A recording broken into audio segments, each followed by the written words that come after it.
Shalom buat kita semuanya. Firman Tuhan untuk kita hari ini dari Titus pasal 3.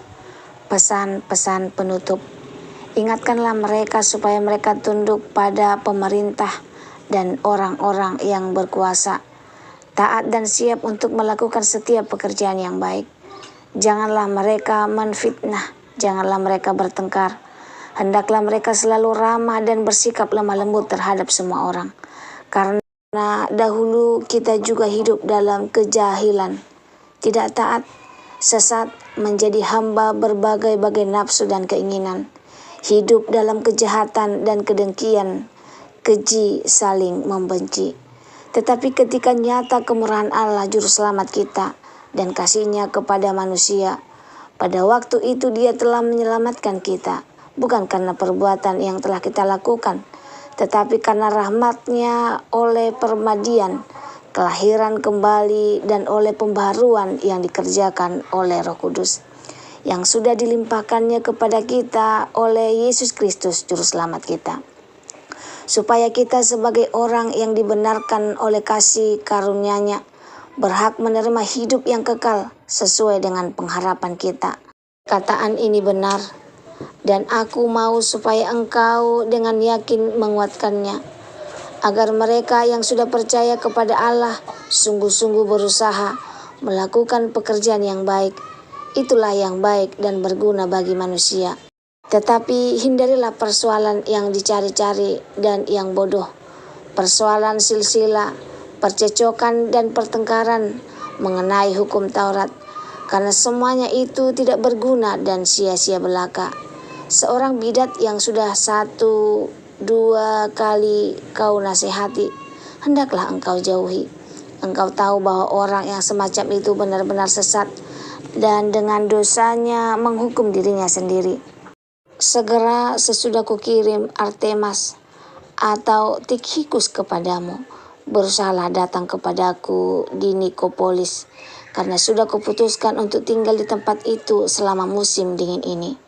Tolonglah sebaik-baiknya Zenas ahli Taurat itu dan Apolos dalam perjalanan mereka, agar mereka jangan kekurangan sesuatu apa.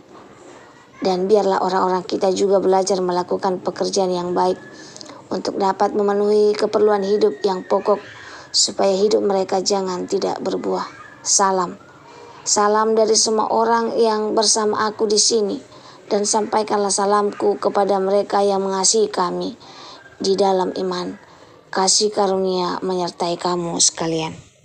Shalom bagi kita semuanya. Firman Tuhan untuk kita hari ini dari Titus pasal 3. Judulnya dari orang lama menjadi orang yang berbuah. Paulus berkata dengan jujur, kita dahulu hidup dalam kejahilan, tidak taat, sesat, dan saling membenci. Artinya jangan pernah merasa lebih suci dari orang lain. Sebelum kita mengenal Kristus, kita juga keras kepala. Kita juga hidup dalam dosa. Kita juga pernah melukai orang. Kerendahan hati lahir ketika kita ingat dari mana Tuhan mengangkat kita. Pelajarannya buat kita, orang yang lupa masa lalunya akan mudah menghakimi. Orang yang ingat kasih karunia akan hidup dengan belas kasihan. Selanjutnya diselamatkan karena kasih karunia 4-7. Paulus menegaskan bukan karena pelayanan kita, persembahan kita atau kebaikan kita, tetapi karena rahmat Allah. Yesus menyelamatkan kita bukan karena kita layak, tetapi karena Dia penuh kasih. Inilah inti Injil. Kita dibenarkan oleh kasih karunia. Kita menerima hidup kekal karena anugerah. Kalau keselamatan karena usaha kita bisa sombong, tapi karena anugerah kita hanya bisa bersyukur. Diselamatkan untuk berbuah, ayat 8-14. Paulus berkata, mereka yang sudah percaya kepada Allah sungguh-sungguh berusaha melakukan pekerjaan yang baik. Perhatikan urutannya, bukan berbuat baik supaya diselamatkan, tetapi diselamatkan supaya berbuat baik. Iman yang sejati akan menghasilkan hidup yang ramah, lemah lembut, tidak suka bertengkar, taat pada otoritas, dan berguna bagi orang lain. Keselamatan bukan tiket masuk surga saja, tetapi transformasi hidup di bumi. Selanjutnya, hindari perdebatan yang tidak berguna. Ayat 9-11. Paulus mengingatkan jangan sibuk dengan perdebatan bodoh, pertengkaran hukum Taurat, persoalan yang sia-sia. Zaman sekarang juga sama, orang lebih suka debat daripada bertobat, lebih suka membuktikan diri benar daripada hidup benar. Orang yang matang rohani tahu, tidak semua hal perlu dilayani dengan argumen. Kedewasaan rohani terlihat dari kemampuan untuk menghindari pertengkaran yang sia-sia. Selanjutnya, hidup yang tidak berbuah, ayat 14. Paulus menutup dengan kalimat kuat supaya hidup mereka jangan tidak berbuah.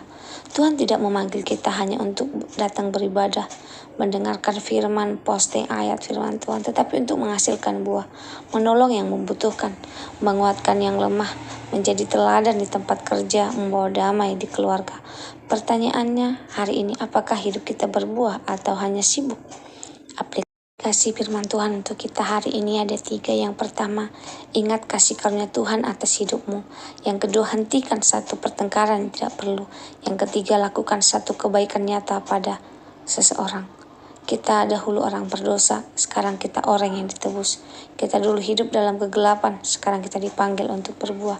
Bukan karena kita hebat, tapi karena kasih karunia Tuhan. Dan kasih karunia itu harus terlihat dalam kehidupan kita sehari-hari. Semoga firman Tuhan hari ini menjadi berkat bagi kita. Terima kasih, Tuhan Yesus memberkati. Shalom.